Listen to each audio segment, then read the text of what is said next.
मैं Nelson Mandela की quotation आपको सुनाऊंगा। मैं कभी कभी अकेला ना उसको बहुत सुनता भी और अक्सर मुझे रोना भी आ जाता है। नेल्सन मंडेला कहता है कि पॉलिटिशियन और लीडर में फ़र्क क्या होता है। वो कहता है जो पॉलिटिशियन है जैसे हमारे हैं वो अगले इलेक्शन की सोचते हैं, जो लीडर होता है वो अगली नस्ल की सोचता है। इंडिया में लीडर हैं या पॉलिटिशियंस हैं, नो डाउट पॉलिटिशियंस भी होंगे लेकिन लीडर्स हैं वहाँ पे। जी हैं, इसमें कोई शक नहीं। क्यों है? चाइना के अंदर इनकलाब लाने वाला मोज़ेक कोची, ठीक है, वहाँ पर उन्होंने इंडिया का पहला शहर बन गया है जहाँ पर उन्होंने वाटर मेट्रो जो है, इलेक्ट्रिक वाटर मेट्रो, वो लॉन्च कर दिया। आप इस बारे में क्या कहेंगे?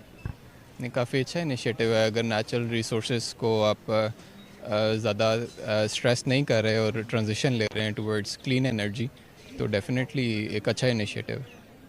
आपको नहीं लगता कि यहाँ पर भी हमें इस तरह का इनिशिएटिव लेना चाहिए? अभी हम लोग फ़िलहाल अफोर्ड नहीं कर सकते।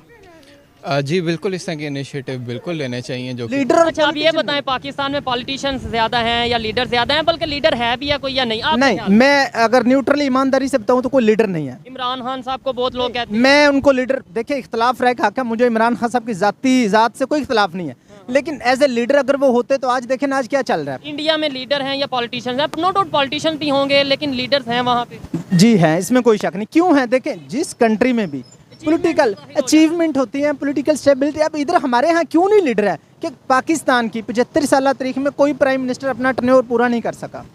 तो अब देखें इसके अंदर क्या फॉल्ट तो है ना। अगर इस्टेब्लिशमेंट के अंदर मसला है तो मसला पॉलिटिशियंस में भी है। वो कहते हैं क्लैपिंग दोनों हाथों से होती है, प्रॉब्लम तो है ना किसी जगह पर। भाई हमारी ज़्यादातर ऑडियंस, मोस्टली ऑडियंस इंडिया की है। जब हम ये इश्यूज डिस्कस करते हैं ना, वो कहते हैं कि शोएब भाई आप इन इश्यूज को डिस्कस ना करो, सबसे पहले जाके अपनी मिलिट्री, अपनी इस्टेब्लिशमेंट या इनको बेहतर करो। मुझे ये बताएं क्या मिलिट्री का ही सिर्फ कसूर है, इस्टेब्लिशमेंट का ही सिर्फ कसूर है? मेरा और आपका, पॉलिटिशियंस का, ये जो सड़क पर चलने वाले लोग हैं, इनका कोई कसूर नहीं? देखिए इसमें सब इन्वॉल्व है, कोई ज़्यादा होता है कोई कम होता है, लेकिन मेरा भी है और आपका कसूर हमारा भी है। लेकिन देखिए आप और रेट से नीचे हैं। इंडिया ने 18 कंट्रीज़ को लॉ किया, 18 कंट्रीज़ को, कि आप इंडियन करेंसी में वो कर सकते हैं, ट्रेड कर सकते हैं, इंटरनेशनल ट्रेड। हमें इससे फ़ायदा उठाना चाहिए या नहीं उठाना चाहिए? बिल्कुल फ़ायदा उठाना चाहिए। देखिए मैं कहता हूँ जब हमारे अंदर सबसे पहली बात जब पॉलिटिकल स्टेबिलिटी आएगी उसके बाद इकोनॉमी स्ट्रांग होगी। हमें ये देखना चाहिए हमारे फ़ायदे किधर। अब देखिए अवाम इधर बेचारी भूखी मार रही है। पाकिस्तान के अंदर यकीन करें, मैं रात को पढ़ रहा था, इन्फ्लेशन नियर टू 40% पे चला गया। मैं लेकिन 43 की फिगर्स रखे पहले हुए हैं। 43 था लेकिन वो ऊपर नीचे चलता, यानी तकरीबन 30 से 50 के दरमियान है। ऐसे ही है। तो इंडिया के क्या रेशो चल रहे हैं? देखिए इंडिया के अंदर आज भी वो डॉलर 100 से नीचे है, 80 to 85, 85 जी। तो देखिए ये कितना डिफरेंस है। हमारे यहाँ 300 का है, तो फ़र्क तो डेफिनेटली आएगा ना। तो यही सबसे बड़ा मसला है हमारे यहाँ। अच्छा, बड़ी एक ज़बरदस्त किस्म का क्वेश्चन मेरे माइंड में आया, फिर यहाँ पे बात को वाइंड अप करते हैं। मुझे ये बताएं, इंडिया सबको पता है, हम ना भी तारीफ़ करें उन्हें हमारी, इससे मैं ये बार बार कहता हूँ उन्हें हमारी तारीफ़ की ज़रूरत नहीं है, लेकिन जैसे वो ग्रो कर रहा है ऐसे में हमें उनके साथ अटैच होना चाहिए, मिल के आगे बढ़ना चाहिए। उन्हें भी थोड़ा फ़ायदा होगा और बहुत ज़्यादा फ़ायदा हमें होगा। ऐसा करना चाहिए या नहीं करना चाहिए? देखिए आप सबसे अच्छा क्वेश्चन है आपका। इसके लिए सिर्फ 1 मिनट में आपका लूँगा। होना क्या चाहिए पाकिस्तान के अंदर, अगर हम उनको लीड करना चाहते हैं, अगर हम उनको फॉलो ना भी करेगा, हम उनसे कुछ चीज़ें सीख ले। अगर हम उनसे सीख ले, फॉलो का कुछ लोगों को गुस्सा आ जाता है कि इंडिया को फॉलो करना है। हाँ देखिए अब मैं आपको सिंपल बताता हूँ। अब भी हमारे पास टाइम है। हमारे जितने पॉलिटिशियन ज़ात से बाहर निकल आए, अपनी अना से बाहर निकल आए, एक प्लेटफॉर्म पर सब इकट्ठे और मुल्कों को हम के लिए आए यार। हमने अपनी इकोनॉमी को कैसे ऊपर लेकर जाना है। आज अगर इंडिया ऊपर चला गया तो हम क्यों नहीं जा सके? चाइना चला गया, ठीक है, जापान चला गया, दुनिया के ऐसे कंट्री चले गए 75 साल, हम क्यों नहीं जा सके? उसकी यही बांग्लादेश हमारे से बांग्लादेश काफ़ी नहीं, बहुत ज़्यादा।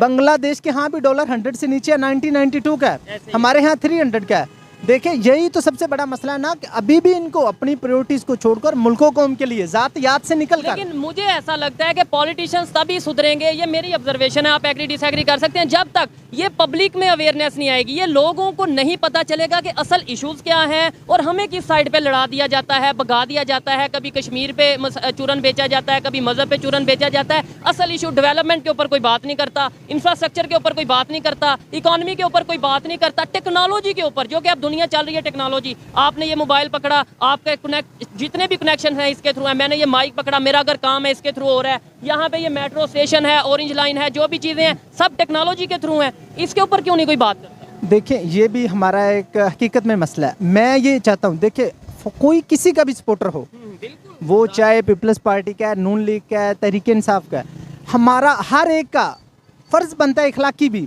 हर एक पर पॉजिटिव क्रिटिसिज्म करें। कैसे? जो कोई भी अच्छा काम करता है, वो मुस्लिम है, वो गैर मुस्लिम है, वो हमारा हमसाया है, वो कोई भी, उसको अप्रिशिएट करें। अगर आपका लीडर है, वो कोई भी लीडर है, चाहे इमरान खान है, नवाज शरीफ है, कोई भी है, आपका काम है, अगर वो गलत काम करता है आप उसको डिफेंड ना करें। करना चाहिए। उसके बाद हम लोग भी इलेक्ट्रिकल व्हीकल्स भी जो है वो लॉन्च हमें करनी चाहिए। हमारी इंडस्ट्री इधर गवर्नमेंट को सपोर्ट करना चाहिए, यानी मेरी तो ये राय है। पहले इलेक्ट्रिक व्हीकल्स, इलेक्ट्रिक कार्स पे इतनी बड़ी बड़ी इन्वेस्टमेंट्स हुई, इंडिया में इतना फोकस किया उन्होंने इलेक्ट्रिक कार्स पर, अब समंदर में भी उन्होंने इलेक्ट्रिक बोट जो हैं वो बना दी हैं। इस बारे में आप क्या कहेंगे और हम इस वक्त कहाँ स्टैंड करते हैं? हम काफ़ी पीछे हैं अभी, क्योंकि इंडिया के साथ कंपैरिजन किया जाए तो यानी जितनी भी टेक्नोलॉजीज़ हैं, डिजिटल मार्केट की बात की जाए या जितनी भी मतलब बात की जाए, तो हम काफ़ी जो है ना वो लैग कर रहे हैं। उसकी वजह जो है अब या तो हमारी गवर्नमेंट की या तो उस तरफ जो है वो तवज्जो नहीं है। तो जैसा मैंने भी पहले बात की जी, पावर का काफ़ी जो है वो बहरान है इधर, तो पावर सेक्टर में। तो अगर पावर सेक्टर को इम्प्रूव करेंगे तभी हम इलेक्ट्रिकल व्हीकल्स जो हैं वो यहाँ पे ला सकते हैं। वरना इलेक्ट्रिकल व्हीकल्स तो यहाँ पे कुछ लॉन्च हुई भी हैं, कुछ यहाँ पे पंप्स भी इस्लामाबाद में और एक दो और शहरों में लॉन्च हुए हैं, लेकिन अब गवर्नमेंट की तरफ से सपोर्ट ही नहीं है। और सबसे बड़ी बात ये कि जब जो इलेक्ट्रिसिटी है मतलब कि घरों में मुहैया नहीं हो रही सही तरह से, तो फिर हम किस तरह से व्हीकल्स को प्रोवाइड कर सकते हैं। इसके बिल्कुल जिस तरह आप सीएनजी के साथ या गैस के साथ कंपैरिजन कर सकते हैं कि आजकल पाकिस्तान में गैस का बहुत बहरान है, लेकिन विदाउट एनी कोई फ्यूचर प्रॉस्पेक्ट देखते हुए गवर्नमेंट ने बेशुमार सीएनजी स्टेशन लॉन्च कर दिए और उसकी वजह से बहुत ज़्यादा डेफिशिएंसी हुई। तो ये तो अब ये हमारे जो गवर्नमेंट, यहाँ पे रहने वाले पाकिस्तानियों की जब फिक्र नहीं की जा रही तो उन्होंने वहाँ की क्या फ़िक्र करनी है? अच्छा मुझे ये बताएं कि क्या वजह है इंडिया हमेशा सबसे आगे आगे क्यों रहता है? देखिए उनकी प्रायोरिटीज़ जो है, मैं आपको मतलब इसमें माजी पे लेकर जाना चाहूँगा कि जब से हम सेपरेशन ली अंग्रेज़ों से हमने, तब से जो उनकी प्रायोरिटीज़ थी वो कहीं और सेट थी और पाकिस्तान की प्रायोरिटीज़ जो है वो कहीं और सेट थी। यहाँ पे जो है वो हमारे कुछ मखसूस तबके ने, जो ज़मींदार थे तबका, उन्होंने पाकिस्तान की इकॉनमी से लेकर हर चीज़ पे कब्ज़ा किया हुआ है और उसको आप जो है वो एक इस्टेब्लिशमेंट का नाम भी दे सकते हैं और मुख्तलिफ उनके नाम हैं।